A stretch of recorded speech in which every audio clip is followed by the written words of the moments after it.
क्या एक आत्मा सचमुच बदला ले सकती है?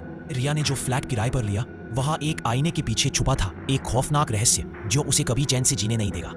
रिया मुंबई के फेंगबांग इलाके में अपनी जिंदगी की नई शुरुआत के लिए आई थी। एक छोटे शहर से आकर यहाँ की भीड़-भाड़, शोरगुल और अजनबियत से उसे बहुत डर लग रहा था, लेकिन उसने ठान लिया था कि वह अपने सपनों को साकार करने के लिए किसी भी चुनौती का सामना करेगी। नए शहर में जॉब मिलना और फिर अपने लिए एक घर ढूंढना रिया के लिए दोनों ही कठिन थे। उसने कई फ्लैट्स देखे, लेकिन हर बार कुछ ना कुछ कमी महसूस होती थी।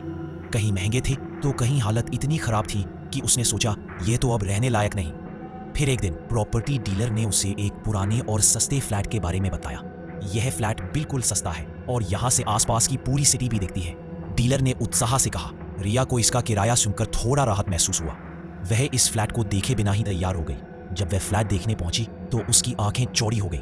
यह फ्लैट किसी पुराने बंगले के ऊपरी तल पर था, जिसकी दीवारें हल्की सी धुंधली थीं, लेकिन फिर भी एक खास आकर्षण था। लकड़ी की अलमारी, टेढ़ी मेढ़ी सी सीढ़ियां और एक बड़े से कमरे में फर्श पर बिछा गहरे रंग का कालीन, सब कुछ अजीब था, लेकिन रिया को यह सब अपने घर जैसा ही लगा। फ्लैट का मकान मालिक एक वृद्ध व्यक्ति था जो बेहद शांत और कम बोलने वाला था। जब रिया ने उसे किराए के बारे में पूछा तो वह बोला, यह फ्लैट आपको बहुत सस्ते में मिलेगा, लेकिन एक बात का ध्यान रखना। क्या? रिया ने पूछा। वृद्ध आदमी ने गहरी सांस ली और धीरे से कहा, हर रात सोने से पहले उस आईने को ढक देना। रिया ने उस समय इसे हल्के में लिया और बस सिर हिलाकर समझाने की कोशिश की। आईना ढकने से क्या फर्क पड़ता है? उसने सोचा। फ्लैट के मालिक ने बिना कोई और बात किए चाबी दे दी और रिया को चलने का इशारा किया। रिया भी थोड़ी असहज महसूस करते हुए फ्लैट में घुसी। शाम होते ही रिया ने अपने कमरे की साज सज्जा की और आराम करने के लिए बिस्तर पर लेट गई। पूरी रात सोने की कोशिश की, लेकिन नींद नहीं आई। कमरे में अजीब सी खामोशी और उसके आसपास का माहौल घना और सर्द महसूस हो रहा था। उसे ऐसा लगा जैसे कोई उसके आसपास हो, उसे घूर रहा हो। उसने नजरें घुमाई, लेकिन कुछ नहीं था। उसकी नजरें उस आईने पर चली गई जो कमरे के बीचों बीच दीवार पर टंगा हुआ था। आईने में उसकी परछाई साफ नजर आ रही थी, लेकिन जैसे ही उसने अपनी आंखें झपकाई, उसे महसूस हुआ कि आईने की परछाई थोड़ा हिल रही थी। वह चौंकी, लेकिन फिर उसने सोचा कि शायद थकावट के कारण उसे ऐसा लग रहा हो। फिर भी उसने वही किया जो वृद्ध ने कहा था। उसने आईने को कपड़े से ढक दिया। कुछ देर बाद उसकी आंखें भारी होने लगी और वह सोने की कोशिश करने लगी, लेकिन अचानक कमरे का माहौल और भी घना हो गया, जैसे कोई छाया कमरे में दौड़ने लगी हो।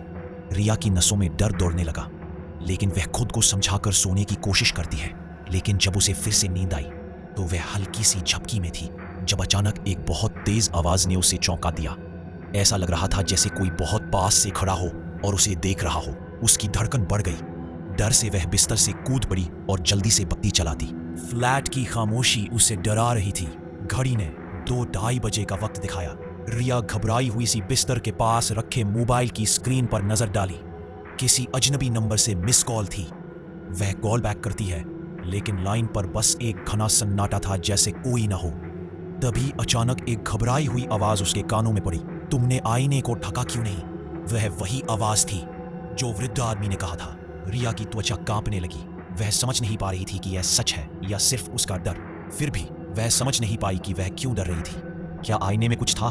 कुछ देर तक रिया नर्वस होकर कमरे में इधर उधर घूमती रही। फिर उसने आईने को देखा, जो अब खुला हुआ था, जैसे आईने ने उसे किसी गहरी खाई में खींचने का इरादा किया हो। रिया ने आईने को वापस ढकने की कोशिश की, लेकिन जैसे ही उसके हाथ ने कपड़े को छुआ, आईने से एक हल्की सी फुसफुसाहट आई। बहुत देर हो चुकी है। रिया की हड्डियां कांपने लगी। रिया की रातें अब और भी डरावनी होती जा रही थी। उस फ्लैट में बिताए गए पहले कुछ दिनों में ही वह महसूस करने लगी थी कि कुछ ठीक नहीं था। आईने को ढकने के बावजूद हर रात उसे लगता कि वह किसी और दुनिया में खो जाती है। कमरे में एक ठंडी सी हवा घुसती और फिर वही अजीब सी फुसफुसाहट सुनाई देती, जैसे कोई उस तक अपना संदेश पहुंचाने की कोशिश कर रहा हो। अब तक रिया ने सोचा था कि यह सब उसके दिमाग का खेल है, परंतु हर दिन उसका डर बढ़ता जा रहा था। एक दिन शाम के समय जब वह अपने कमरे में अकेली बैठी थी, एक अजीब सी घटना घटी। उसने देखा कि आईने के पास जहां पहले उसकी परछाई नजर आती थी, अब एक और परछाई खड़ी थी, लेकिन यह परछाई उसकी नहीं थी। यह बिल्कुल स्पष्ट था कि वह कोई और था। परछाई बिल्कुल रिया जैसी थी, लेकिन आंखें पूरी काली थी। ऐसा लगता था जैसे इस परछाई का कोई चेहरा ही ना हो। रिया ने घबराते हुए पलट कर देखा, लेकिन कमरे में कोई नहीं था। वह डर से कांप रही थी, लेकिन फिर भी उसने साहस जुटाया और आईने के पास जाकर उसे ढक दिया। लेकिन उस रात वह पहली बार आईने को ठीक से देख पाई। आईने के शीशे में एक हल्की सी लहर सी महसूस हो रही थी, जैसे कोई अदृश्य शक्ति उसके भीतर से बाहर आने की कोशिश कर रही हो। जैसे ही रिया ने आईने की सतह को छुआ, एक गहरी आवाज सुनाई दी, तुम मेरे जैसी नहीं हो। रिया हड़बड़ाते हुए पीछे हटी।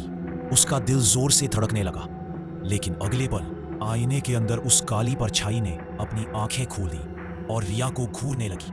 वो सोच में पड़ गई कि क्या यह सब सच में हो रहा था या फिर उसकी मानसिक स्थिति खराब हो रही थी। रात भर वह सो नहीं सकी। उसकी आंखों के सामने वही काली परछाई घूमती रही। अगली सुबह रिया ने फैसला किया कि वह मकान मालिक से फिर से बात करेगी। शायद वह कुछ समझा सके, क्योंकि इस फ्लैट में कुछ न कुछ तो गड़बड़ था। मकान मालिक को कॉल करते हुए रिया का दिल धड़क रहा था। फोन की घंटी बजती रही और जैसे ही उसने फोन उठाया, वही खौफनाक आवाज सुनाई दी, तुमने फिर आईने को ढका नहीं? रिया ने डरते हुए पूछा, क्या हो रहा है? यह क्या सब है? मकान मालिक ने एक गहरी सांस ली।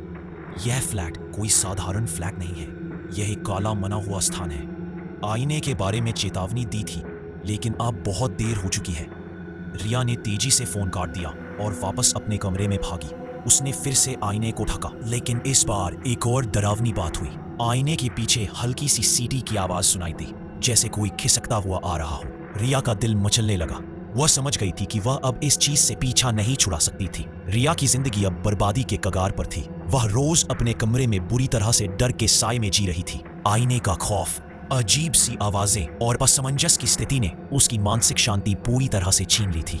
उसे अब महसूस हो रहा था कि वह केवल एक व्यक्ति नहीं, बल्कि किसी खतरनाक खेल का हिस्सा बन चुकी है।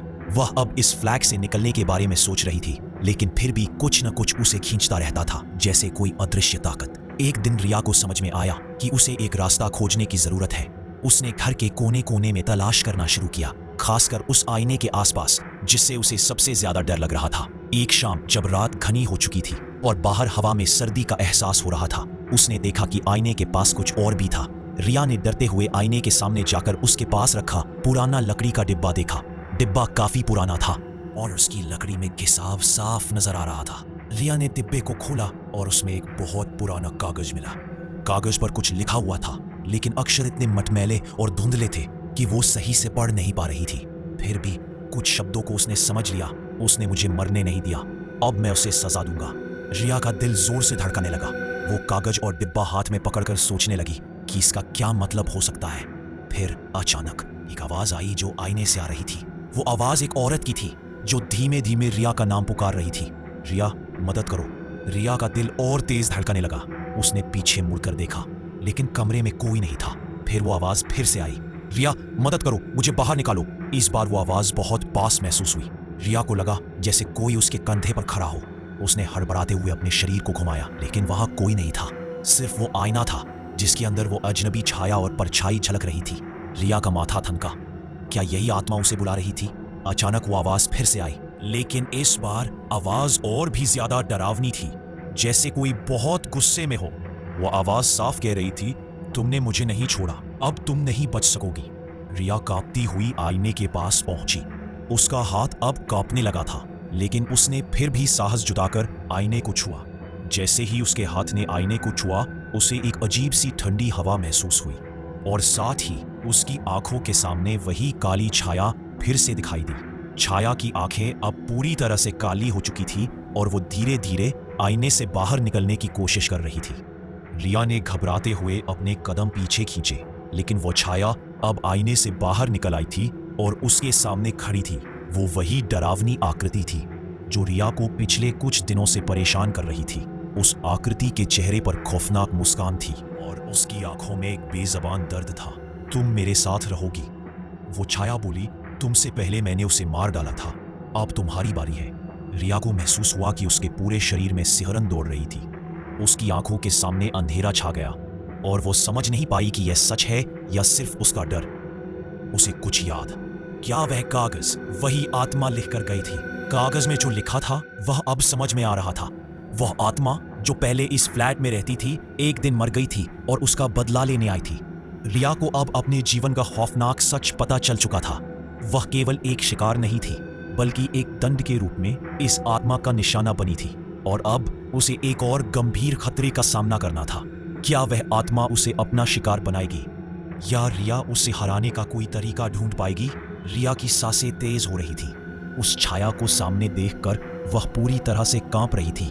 उसकी आंखों के सामने वही खौफनाक आकृति थी जिसके चेहरे पर एक डरावनी मुस्कान थी। रिया की पूरी दुनिया जैसे पल भर में उलट पलट हो गई थी। उसे अब यह समझ में आने लगा था कि यह सब सिर्फ उसके लिए नहीं बल्कि उन सभी के लिए था जिन्होंने इस फ्लैट में कुछ गलत किया था। वह आत्मा अब रिया को अपना शिकार बनाने के लिए तैयार थी। तुम नहीं भाग सकोगी, उस काली छाया ने धीमी आवाज में कहा। तुम्हें मेरे साथ रहना होगा। रिया ने हिम्मत जुटाई और गहरी सांस लेते हुए उस छाया से कहा, तुम कौन हो? तुम मुझसे क्या चाहती हो? उस छाया ने एक घृणित मुस्कान के साथ उत्तर दिया, मैं वही आत्मा हूं जो इस फ्लैट में पहले रहती थी। तुमसे पहले मैंने यहाँ एक परिवार को खत्म किया था। वे मेरी मदद नहीं कर सके और अब मेरी बारी है।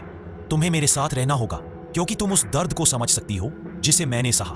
तुम वही बनोगी जो मैं कभी थी और तुम उसी अंधेरे में खो जाओगी। रिया को एक तेज ठंडी हवा का झोंका महसूस हुआ। उसकी आंखों के सामने वह काली आकृति धीरे धीरे बढ़ने लगी।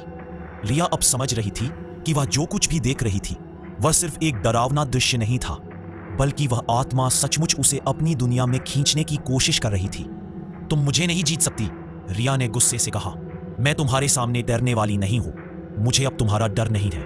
लेकिन छाया ने हंसी के साथ कहा, तुम भले ही मेरे सामने खड़ी हो लेकिन तुम नहीं समझ रही हो कि तुम्हारा सामना सिर्फ मेरे साथ नहीं है। यहाँ के अंधेरे से तुम्हें मुकाबला करना होगा। मैं तुम्हें तब तक नहीं छोड़ूंगी जब तक तुम मेरे साथ नहीं चलोगी। रिया ने फिर से आईने को देखा। आईना अब और भी डरावना लग रहा था। उसमें से कुछ हलचल महसूस हो रही थी। यह एक बुरा संकेत था।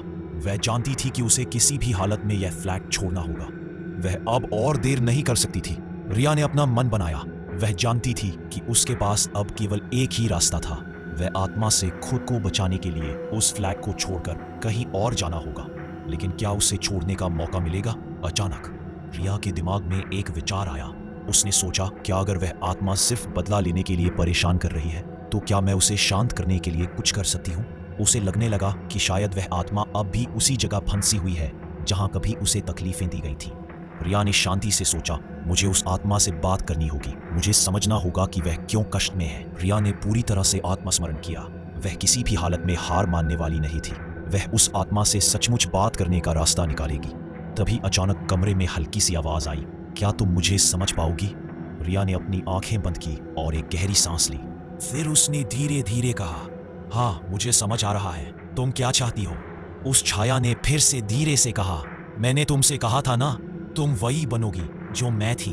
अब तुम्हारी बारी है। तुम सब कुछ छोड़ दो और मेरे साथ आ जाओ या फिर तुम इस दुनिया में कभी शांति नहीं पाएगी।